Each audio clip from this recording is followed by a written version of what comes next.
Shalom says I'm live, so I must be live. This is Mike with utom.org, and I kind of want to share something with you tonight that's on my mind, and I thought about this. So I've been really doing some study on the seven laws and everything, and I want to deal with a little bit on idolatry. And this is not a teaching on idolatry because it would be so in depth, and maybe it's something in the future we can get into. But I just wanted to talk a little bit about how idolatry truly affects us. And I know that within a lot of halakha today within Judaism, it says it's okay for a non-Jew to have a mediator or an intercessor between God to pray to other. And I'm not coming against their halakha whatsoever, but as someone who has been trapped or followed a religion that believed that a man was a god or even a man was the Messiah or whatever, I have to disagree with their rulings. And I don't disagree in an argumentative fashion, but I disagree as someone who has been involved with this. And let me explain.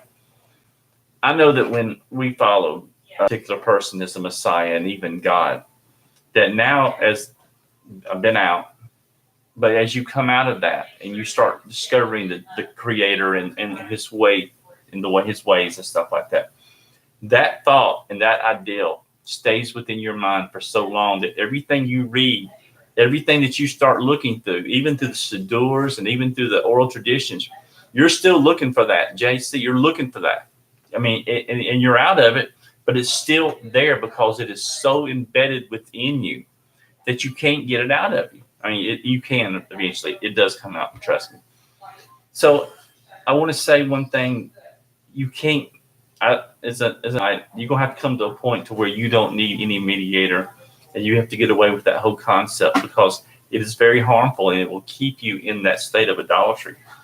Another thing is a lot of people don't realize too, is something I'm learning in the group that I'm in, is idolatry can also be anger, outrage and fits that anything like that comes before you, comes from the Creator and your reaction and stuff like that is considered idolatry also. So when you study these seven laws, or you understand these seven laws and you start reading them and you start studying them and you say, oh, these are easy, this is second class citizen stuff and all this stuff, realize that there's so much depth to these laws that you could be studying these seven laws for the rest of your life and never understand them. I am still, not that I'm living idolatry, but I'm still being amazed in what I'm studying and reading about idolatry and things that we let in our life that take away our affection from the Creator. And it's so much, we think of totem pose and statues and things like that. It goes so much more depth into that. Into theft, the laws of theft, and not paying your employees correctly and not doing correctly according to paying your bills and ripping off the IRS. These things are so important to the Creator that He wants us to live a righteous and moral life. So tonight, I just really wanted to leave that a lot of people want to discount the seven laws. They're not scriptural. They're definitely scriptural. They're a second-class citizen. No. As a teaching I heard Sunday, we need to drop the ego. We need to realize the religions that we were in before, that we were made feel important and partners with the Creator, which we wasn't. We've got to drop that. And we have to come humbly before Him and learn His ways. If we don't learn His ways, we're not going to be growing in Him and understanding and changing ourselves, which is the most important thing you can do.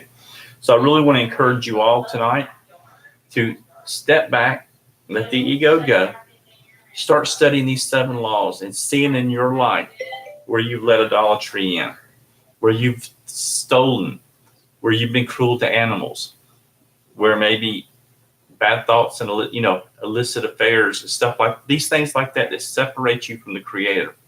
Think about these things because the Creator wants us to come back.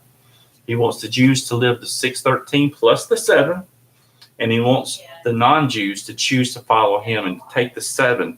And then later on, when you grasp that, start walking.